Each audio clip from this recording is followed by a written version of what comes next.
Well, hello, everybody, and welcome to Healthier Home Live. My name's Jen, and as every week, we come together with Ken from Healthier Home Products to talk about just how can we help our lives and simplify just a little bit. And Ken, how do you tell us how to do that? You always tell me that you teach us through your mistakes. Isn't that right? Well, what good is a mistake if you can't share it with someone? And yeah, I mean, there's no learning if you don't share that on. So yeah, I've had more than my fair share. So I've had some successes, but you might as well let down your guard and share all the things that come with the years of life. That's right. So today we are going to be talking about something actually near and dear to my heart. But before we get to that, Beth, our producer, says we're going to tell them it's laundry. Laundry is, I have a love-hate relationship with laundry, Ken. So this is going to be a nice little session with you. Yeah, I think everybody really does, and somewhere along the line, you got to learn to embrace it and figure out how to make it be your friend, because it's going to be with you for a long time. Because we go through some of these fun facts. It's never ending sometimes, yeah. It's a little surprising when you look at some of the numbers, how daunting they are with laundry. And a lot of people have the same issues. Our producer Beth says she has a hate relationship with laundry. So hopefully these tips are going to help alleviate our viewers at home and Beth, our producer's stress a little bit. Before we start talking about that, as you can see, we have the Healthier Home Products website there. This is where actually at the end of our broadcast, after you see all the brilliant ways we're going to improve your life, you can go here and actually buy some of the things that we're talking about. Use Ken's mistakes to your advantage. Go to the website and get some of our Healthier Home products.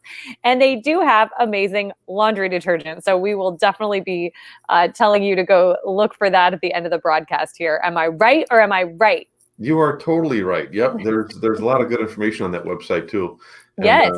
That too, they come from some mistakes that happen over time. But we like to share so we all can win. What good is it to have a mistake if you can't share it and make somebody's life a little better? That's right. And I did get a chance to look over Ken's notes today, and he does have so many great tips for us moving forward. So without further ado, let's get into it, Ken. How are you going to help us manage this overwhelming amount of laundry? Well, some of it, I mean, just by virtue of the fact I do what I do, I get a lot of questions from a lot of different people. And so I thought I'm going to throw some of these things out there, some of these quote unquote fun facts, and just share some things that people may or may not know. And hopefully they can take something out of it.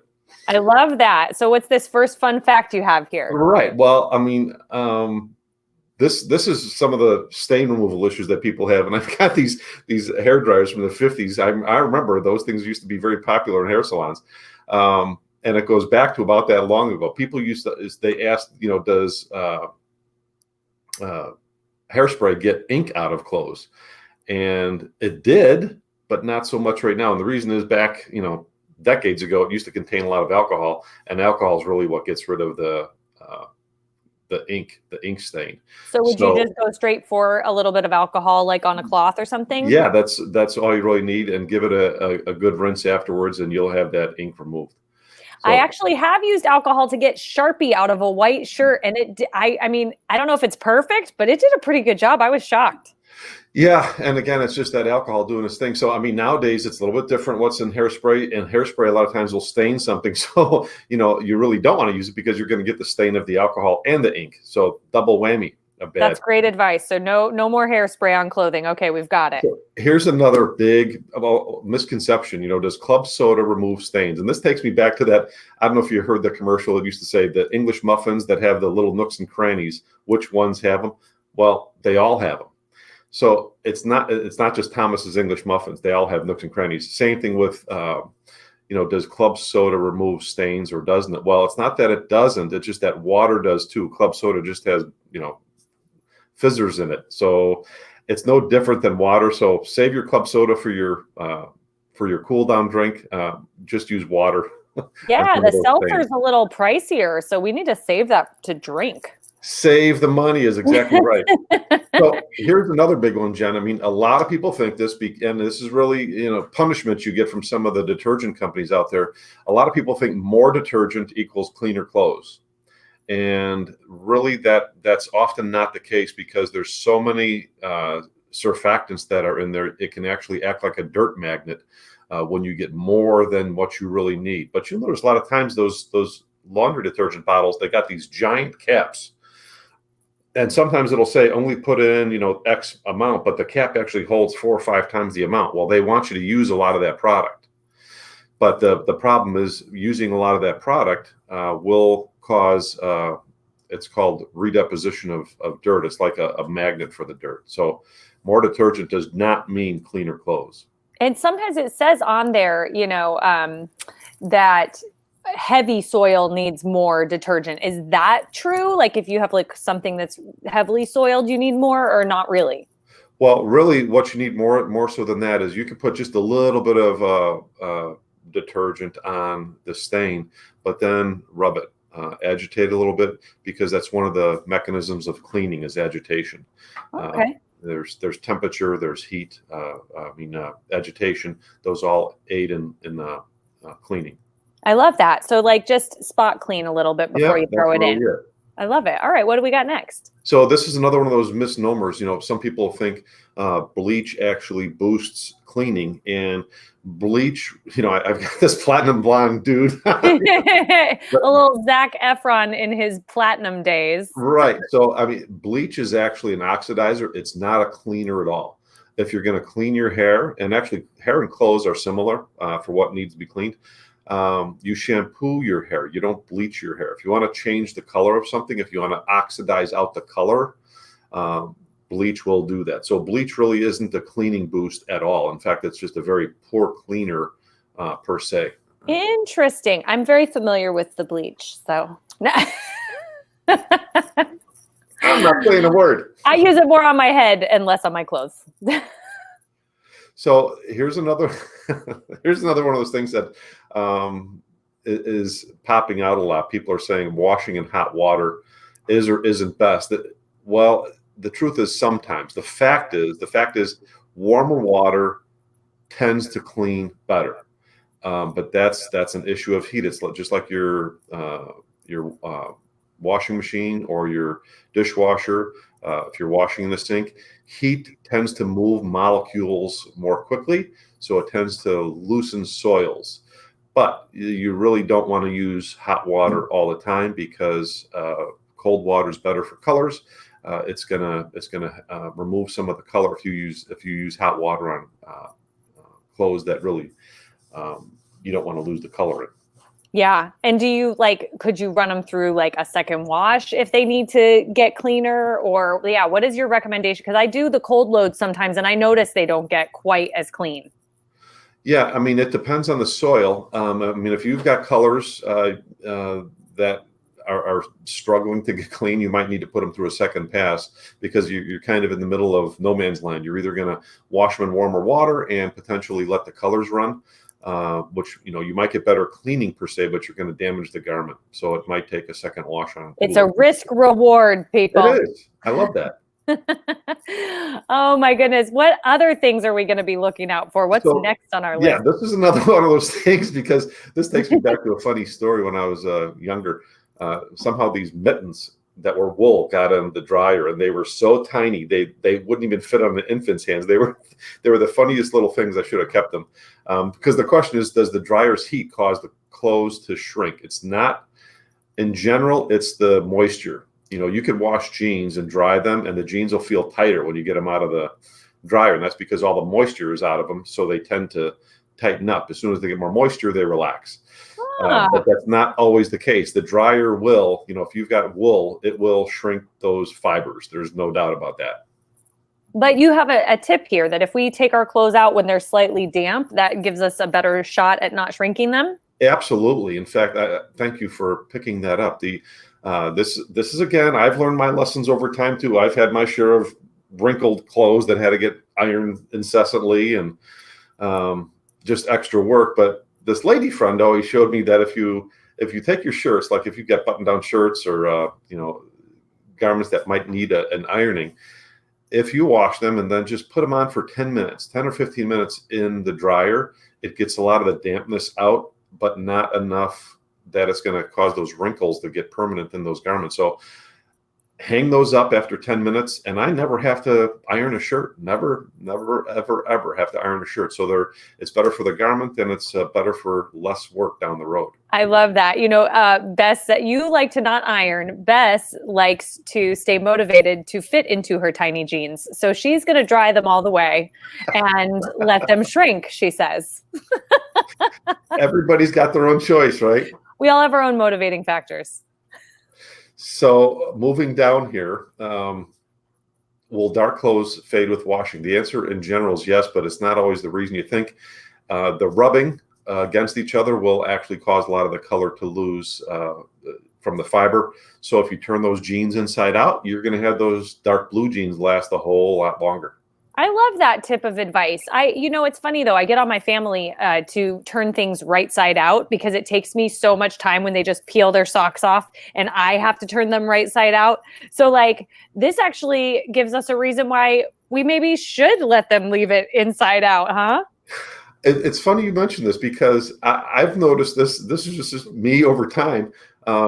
I don't know why, but half the clothes, the shirts will wind up inside out anyway. So I don't even think it bothers, to leave it one way or the other. It's always one of those sleeves is inside and out. Oh my goodness. I love it. All right. Should shirts be buttoned when we wash? I don't know where this came from, but a lot of people talk about this and the answer is really no. Buttons, that thread, the more you move that in and out of that buttonhole, the more frayed that is going to get. So those buttons are going to come off in time if you keep doing that. And there's really no advantage in the laundry. Zippers, different story. You're better off zipping up jeans because those zippers, when they're loose, they're just abrading the heck out of the fabric.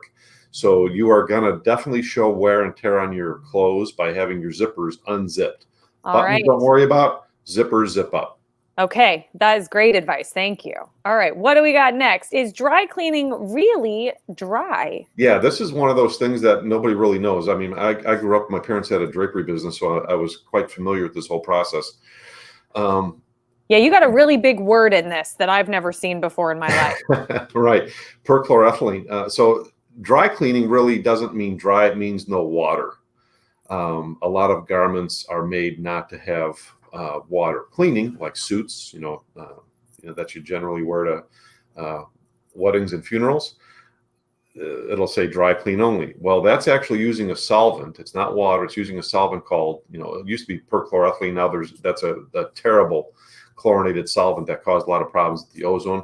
But there's still solvents used on your garments anyway. So when you get that smell on your clothes from the dry cleaner, that's actually solvent. So I really kind of steer people to the direction, just don't buy used clothes that require dry cleaning. It's not the best thing for your skin. It's not the best thing to wear. It's generally not a great thing for the environment. So I hate to tell that to dry cleaners because I know that's part of their business. But I mean, the reality is it's just avoid those clothes. Yeah. It's a lot more time consuming. And like you said, if we're trying to save the planet in certain ways, which is one of the missions of Healthier Home as well. Err on the side of washing it at home. Yeah. I love that. It's a good thing to do. So those are kind of fun facts. These are not so fun facts. So I pulled this out, the average dirty family. And I don't mean this like Austin Powers. Are you being dirty? No, we're not being dirty like that. It's just laundry. No, these kids are filthy. You're not kidding. Some of these, I look at these and I think, I could remember doing a heck of a lot more than 8 loads. But anyway, the average family does about 8 loads per week of laundry, which is about 416 loads a year. And that is a big pile of laundry. That's a lot. That's a lot of laundry. That is, I had a friend who called it her laundry monster. Like she would have all these clean clothes that she hadn't gotten a chance to fold yet, but they'd just be a big mound, like the trash heap from Fraggle Rock, like on her bed, like it was going to start talking at any second. She said, "Oh, I've got a big laundry monster in there." Well, I think we all understand that as parents. Yeah. So roughly that converts to about 8 hours a week of washing, drying, and folding and putting away, which is about 400 hours a year. Now, when I quickly do that, I say, well, if you work a full-time job, that's 2,000 hours a year. This is a good chunk of a year that you're spending on laundry. If you look at that, so that's something to keep in mind when you're trying to cut back or make it a little more equitable with how we break that out. 400 hours is a lot of hours over the course of a year. It is. I have 3 kids, and I find that in this house, if I don't do 1 load of laundry a day, I'm way behind. Yeah, you are absolutely right. I think a lot of people are in your shoes. Yeah. And so that comes out to about $300 a year on detergent, fabric softener, et cetera, all that stuff. So there's a money end tied to it as well.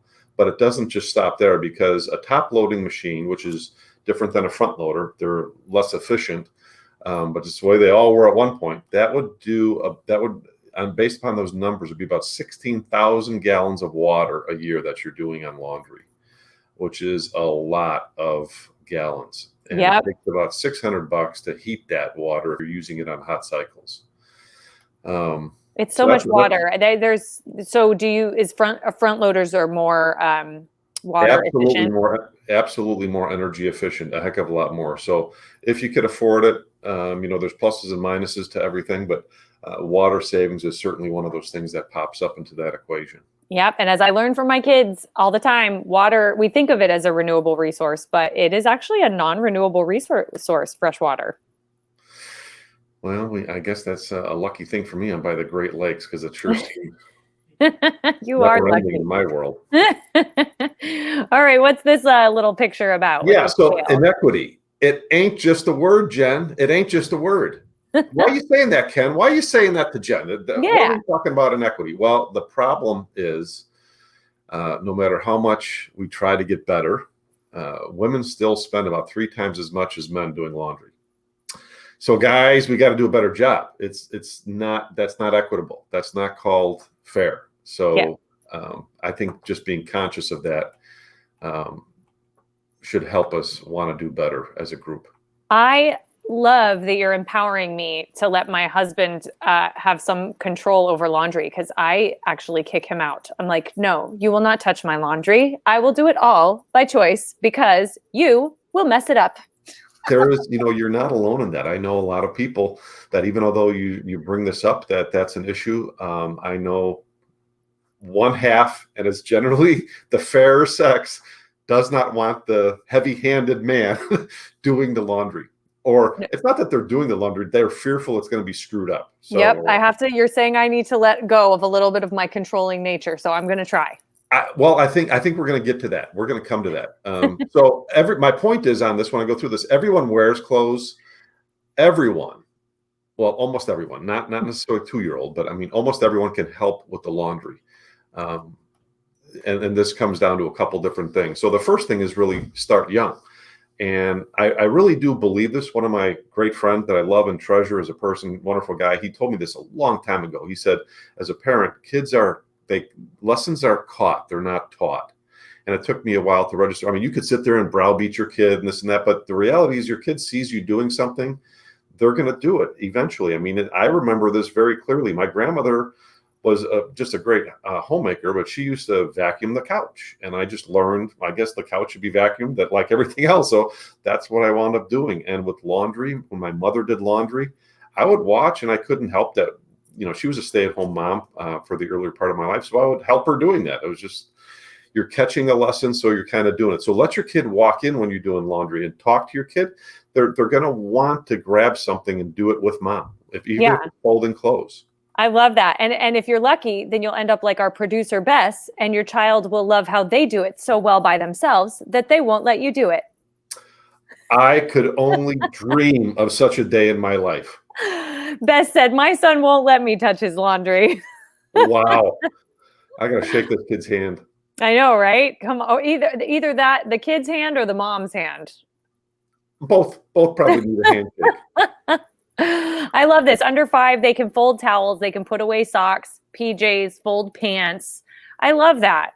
Right. I'm sorry for the bad margins here, but these are things you pull out and you say, what can I let my kid do with laundry? And these are the general age breakdown. Some people go a little deeper. I don't think we have to do that. And some of it is a floating scale. Maybe some kids are already at a younger age for some of these, but in general, folding towels, everybody can basically do that. And we're going to get to that in a second, why that's important to say that. Folding shirts might be a higher skill task. As you get up to 10 and beyond, a kid should be learning about, laundry settings, or certainly be aware of fabric care, that not all fabrics are the same. And by teenage years, most kids could be independent with laundry. And that's actually going to be a heck of a thing. Even if your kid just did towels, low risk issue, even if they just did towels, one laundry setting, one way to do them, whether they're white, you might want to put an oxidizer in there. But I mean, you could teach a child to do one thing, and that's one less load of laundry that you have to do, and let that task go. I love that. And I think you're right. I think sometimes as parents, that's a good reminder to let them do it. They might not do it exactly the way that you would do it, but it's still getting done. And really, doesn't matter if it's perfect. That's absolutely right. And I think of this one lady friend in particular.